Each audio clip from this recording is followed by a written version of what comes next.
Imagine living in a world where nothing can shake you. Not failure, not rejection, not loss, not even death. Imagine walking through the chaos of life with a calm mind, a strong heart, and an unbreakable spirit. This is not fantasy. This is Stoicism.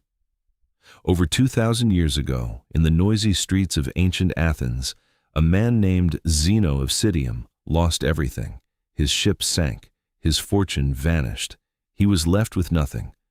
But instead of falling apart, he walked into a bookshop, picked up a philosophy text, and asked where he could find men who thought like that. The bookseller pointed to a philosopher walking by. Zeno followed him, and from that moment, Stoicism was born. Stoicism is not about being emotionless.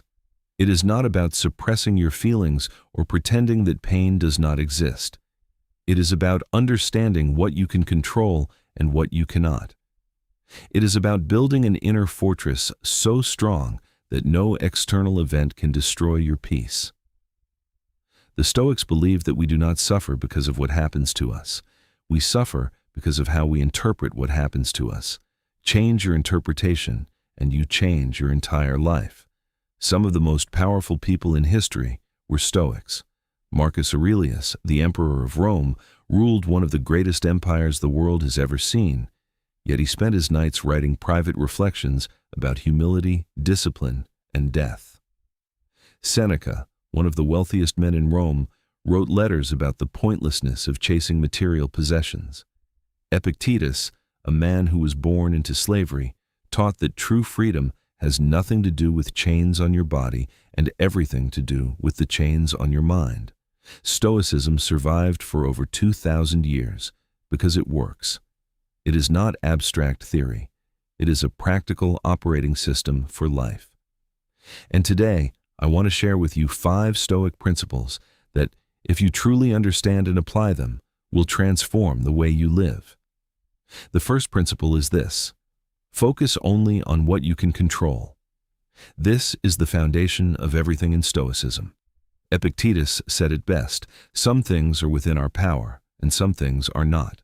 Within our power are our opinions, our desires, our goals, and our reactions. Not within our power are our bodies, our possessions, our reputations, and our positions in life.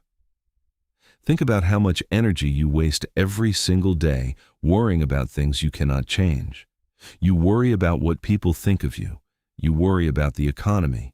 You worry about the weather, about traffic, about whether someone will text you back. None of these things are in your control, and every moment you spend agonizing over them is a moment stolen from the things you actually can influence. The Stoics did not say you should stop caring. They said you should redirect your care. Pour your energy into your own actions, your own character, your own effort. Do the best you can with what is in front of you, and then release attachment to the outcome. This single shift in perspective can eliminate most of the anxiety in your life. The second principle is this: your perception shapes your reality. Marcus Aurelius wrote something that changed the lives of millions of people across centuries. He said that if you are distressed by anything external, the pain is not due to the thing itself, but to your estimate of it. And this you have the power to revoke at any moment. Let that sink in. Nothing in the outside world has the power to hurt you emotionally unless you give it that power. Someone insults you. The insult itself is just vibrations in the air, just sound waves. It only becomes painful when your mind decides to interpret it as painful. You lose your job. The event itself is neutral. It is your story about the event that creates the suffering. You tell yourself you are a failure, that your life is over, that things will never get better. But those are just thoughts. They are not facts. The Stoics practiced a technique of reframing every situation. When something bad happens, instead of asking, "Why is this happening to me?" they asked, "What can I learn from this?" Instead of seeing obstacles as punishment, they saw obstacles as training. Every difficulty was a chance to practice patience, courage, resilience, and wisdom. This is not naive optimism. This is mental discipline at the highest level. The third principle is this: Memento Mori, remember that you will die. This might sound dark, but the Stoics considered it the most liberating thought a human being can have. You are going to die. Everyone you love is going to die. This life you are living right now is temporary. It will end, and you do not know when. Most people live as if they have unlimited time. They postpone their dreams. They stay in jobs they hate. They avoid telling people how they feel. They waste years scrolling through their phones, watching other people live instead of living themselves. The Stoics said, this is the greatest tragedy of human life, not death itself, but living as though you will never die. Seneca wrote that it is not that we have a short time to live, but that we waste a great deal of it. Life is long enough, and a sufficiently generous amount has been given to us for the highest achievements if it were all well invested. When you truly accept that your time is limited, everything changes. Petty arguments stop mattering. Grudges feel pointless. Fear of embarrassment disappears. You stop saving your best life for later because you realize that later might never come. Every morning, remind yourself that this day could be your last, not to be morbid, but to be fully alive. The fourth principle is this: master your emotions before they master you. The Stoics were not robots. They felt anger, sadness, fear, and desire just like every other human being. The difference is, they did not let those feelings run their lives. They understood that emotions are reactions, not commands. You can feel anger without acting on anger. You can feel fear without being controlled by fear. Marcus Aurelius, who spent years fighting wars on the borders of the Roman Empire, wrote in his journal that you have power over your mind, not outside events. Realize this, and you will find strength. He did not pretend the wars were not stressful. He did not pretend that ruling an empire was easy. He simply refused to let the stress dictate his behavior. In modern life, this is more relevant than ever.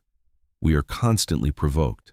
Social media is designed to trigger emotional reactions.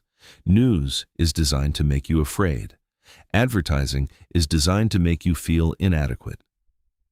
The Stoic practice of pausing between stimulus and response is perhaps the most valuable skill you can develop. When something triggers you, stop. Take a breath. Ask yourself whether this emotion is serving you or controlling you. Then choose your response deliberately. This is not suppression. This is sovereignty over your own mind. The fifth principle is this: act with virtue, not for reward. The Stoics believed that the purpose of life is not pleasure, not wealth, not fame, but virtue. And by virtue, they did not mean some abstract religious concept. They meant practical excellence in 4 areas: wisdom, which is the ability to see things clearly and make good decisions; courage, which is doing what is right even when it is difficult or frightening; justice, which is treating other people fairly and contributing to the common good; and temperance, which is self-control and moderation in all things. The key idea here is that virtue is its own reward. You do not act with integrity because you expect something in return. You act with integrity because that is who you are. You do not help others because you want recognition. You help others because it is the right thing to do. You do not pursue excellence to impress people.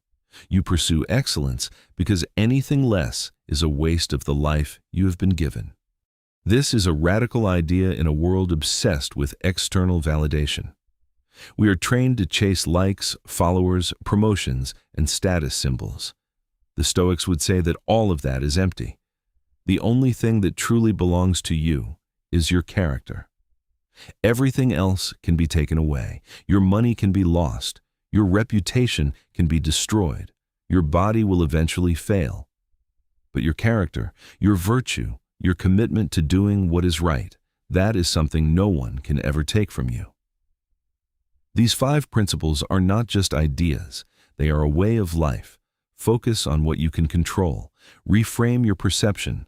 Remember your mortality, master your emotions, and live with virtue. Stoicism does not promise you an easy life. It promises you a meaningful one. It does not promise that bad things will not happen. It promises that when they do, you will have the inner strength to face them with dignity and grace. 2,000 years ago, an emperor, a slave, and a statesman all practiced the same philosophy. They came from completely different worlds, yet they found the same truth. The obstacle is the way. The struggle is the teacher. And the only thing standing between you and a life of peace, purpose, and power is the decision to start living like a Stoic. Start today.